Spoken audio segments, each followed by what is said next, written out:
Let's hope not.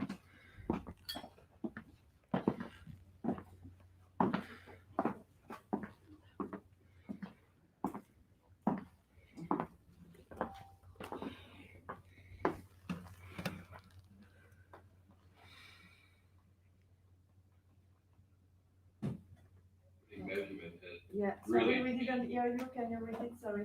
Thank you.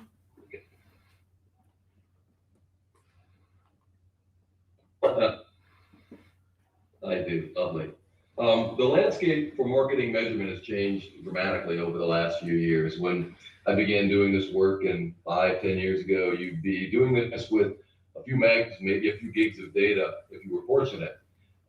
Today, for some of our clients, we're processing over 100 terabytes of data a month and moving from monthly and quarterly and semi-annual updates to daily and day part updates. So, and it's interesting because it used to be marketing measurement, and now when you look at the types of things, questions we're answering, it's more along the lines of commercial measurement because it really is measuring the impact of everything on everything. And the goal really is to help understand how are you optimizing marketing with everything, with your operational investments, your sales investments.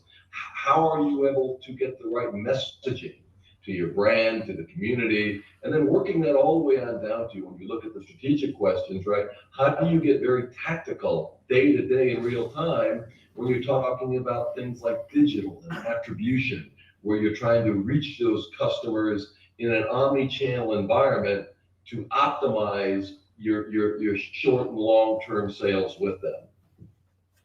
To do that, and again, this is where there's been so much shift.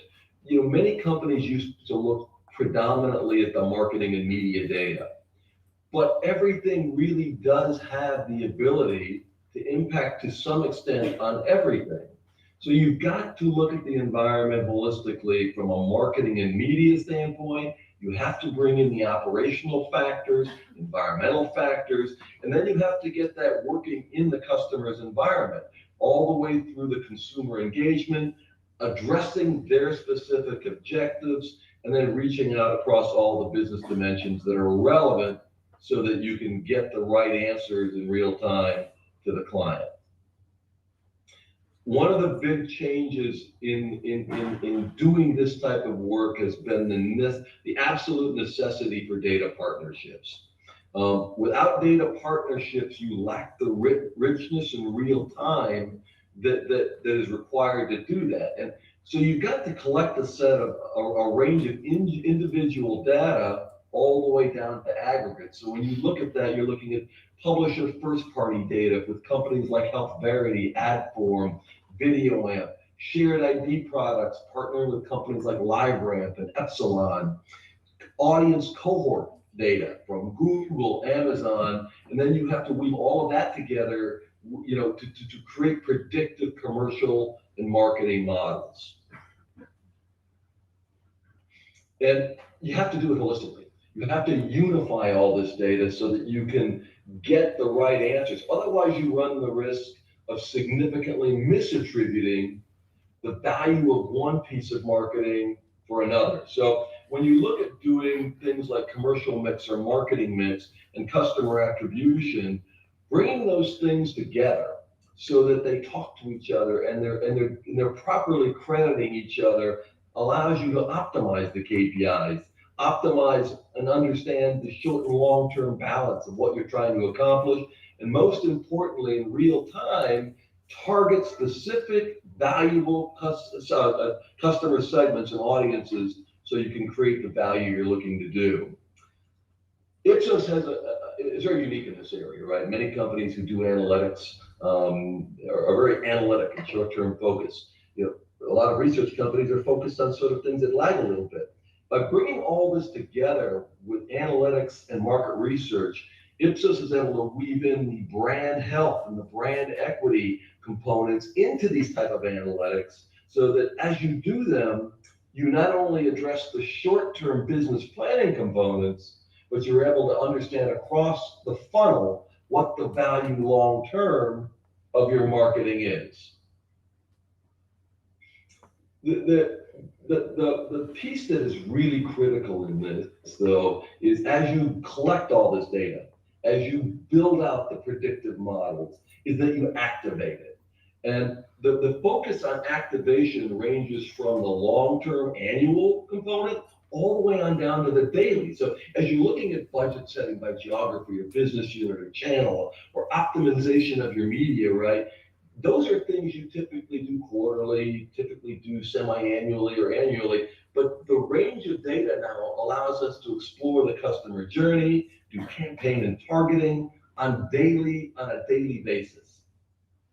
And do that in a way that is a closed loop process, because one of the opportunities that this richness of data is presented is the ability to not only recommend while you're planning, but track, measure, and then use that information to reinform analytics so that you can make better decisions up and down the hierarchy.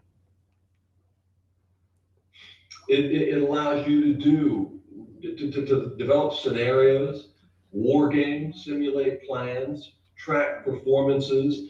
As all this richness of data feeds back in, we're able to build out specific benchmarks across geographies, across industries, across categories to say, maybe if people haven't done things before, we can reach into this very rich data benchmark database that accesses terabytes of insights from many years going back. And certainly in a crisis situation like we've been in for the last year or so, that helps us get to some very rich insights that people wouldn't otherwise get to. It helps us understand business performance and provides better visibility in understanding key drivers, that aren't just marketing, but are they environmental, are they operational? It allows us to get down into rich campaign insights. So what elements of a campaign are actually working and are most effective? One of the things that, obviously COVID is a terrible crisis, but it woke up a lot of people in the industry to realizing that you have to be able to change dynamically. And there are signals that come into the market on a regular basis that allow you to constantly sort of measure and understand what is actually happening with the customers, what environmental things, what conditions are changing that might impact on your plans 3-6 months out. So building out signals that allow you to make adjustments before things happen is very important. So more and more, there's a lot of this that goes on that within Ipsos MMA, we're having to recalibrate before things happen so you can optimize people's investments. When you have clients who are spending hundreds of millions, billions of dollars in commercial investments, you don't want to wait until it's happened and it's too late. You want to be able to predict, reinform, and replan if you need to. A great case study of this, and how some of this all comes to life is some of the work that is done with Starbucks, where you're understanding what are their objectives, what are the pillars, the foundational pillars they use to go to the market, and then how do you link and partner to integrate the media exposure and offers they're putting together to optimize what they're doing with their customers, not just the loyal customers, but potentially reach new customers. So in this case, we partnered with a number of companies. We partnered with an identity resolution company in Neustar and Parity to link credit card transaction data to individuals, all with the goal to personalize marketing to drive better performance for their customers, to identify opportunities to produce more valuable sales, more sales across their business. So this type of work, when you do it, produces a very tangible result. And in this case, in the first 12 months, it produced an incremental $85 million.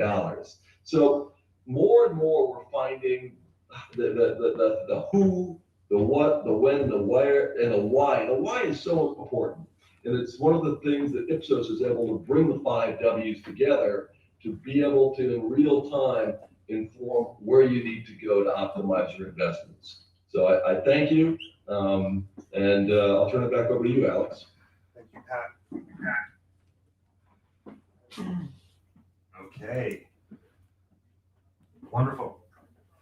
Okay, so we wanted to leave as much time as possible for questions. Can Pat hear us or not? Yeah, Pat, you can hear us. Okay, wonderful. Okay, so we wanted to leave time for questions. We probably have around still,